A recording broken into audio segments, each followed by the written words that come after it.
जय झूलेलाल। अॼु असां ठाहींदासीं स्वांजरे जा गुल याने सिङियुनि जे गुलनि जी भाॼी, जेका टेस्टी त हूंदी आहे पर हेल्थ लाइ बि ॾाढी सुठी हूंदी आहे और हिकु सिंधी ऑथेंटिक डिश आहे। त इन लाइ ॾिसो, इहे गुल खणंदासीं, स्वांजरे जा गुल। इन्हनि खे साफ़ु करिणो आहे। इन मां टांडियूं सभु कढंदासीं, गुल ऐं मुखड़ियूं अलॻि कंदासीं। हिन तरह नंढियूं वॾियूं सभु टांडियूं असांखे कढणियूं आहिनि।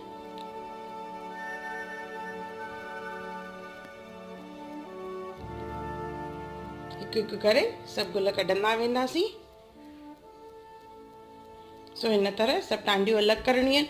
पर इन खां पोइ बि कुझु टांडियूं आहिनि जेके रहिजी वेंदियूं आहिनि, त उहे पाणीअ जी सहायता सां असां अलॻि कंदासीं। हिकु बाउल में पाणी भरींदासीं, उन में विझंदासीं गुल। हिकु ॿ मिंट छॾे ॾींदासीं गुल विझी करे, त जेके टांडियूं हूंदियूं उहे तरो वठंदियूं याने हेठि बॉटम में हली वेंदियूं।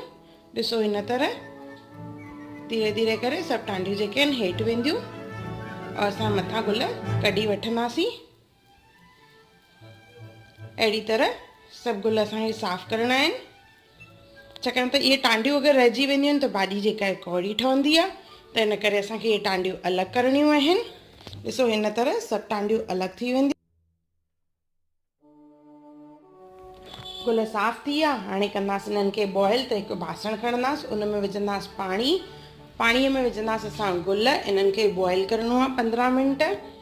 अगरि टाइम घटि हुजे त तव्हां इनखे कुकर में बि सीटी हणाए सघंदा आहियो, 2 सीटियूं। जीअं बॉइल थी वेंदा त उन मां पाणी निचोड़े करे असां गुल कढंदासीं। चङी तरह पाणीअ खे कढणो आहे।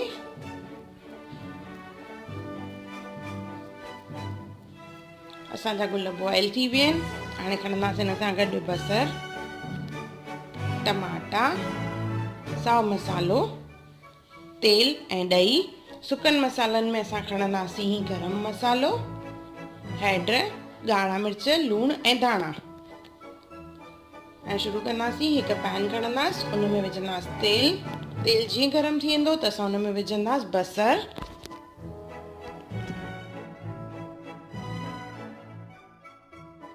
बसर खे घुमाए करे सिजाईंदासीं। जीअं बसर गुलाबी थी वेंदो त इन में विझंदासीं टमाटा।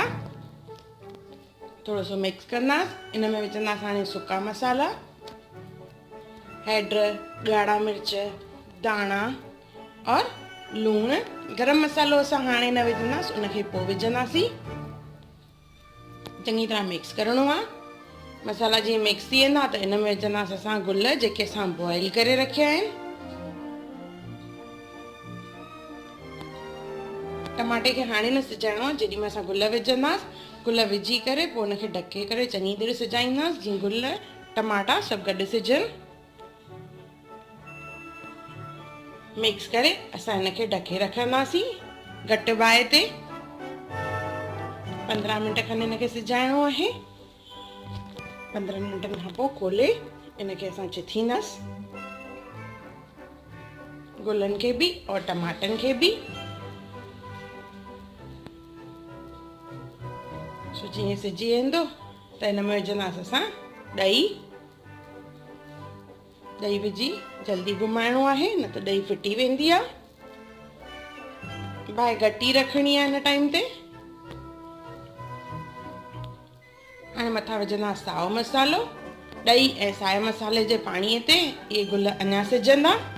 वापसि हिनखे ढके करे 5-7 मिंट सिजाईंदासीं।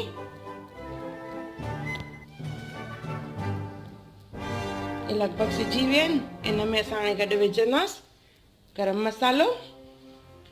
अञा कुझु पाणी हिन में रहियल आहे, पर हाणे साओ मसालो ऐं गरम मसालो विझी करे इनखे असां ढके 2-3 मिंट वरी सिजाईंदासीं। इन मां तेल निकिरणु चालू थी वेंदो त असांजी भाॼी जेका आहे बिल्कुलु तयारु आहे। स्वांजरे जा गुल, सिंधी ऑथेंटिक डिश। हिकु दफ़ो ज़रूरु ठाहिजो ऐं कमेंट सेक्शन में मूंखे ज़रूरु ॿुधाइजो त तव्हांखे मुंहिंजो वीडियो कीअं लॻो।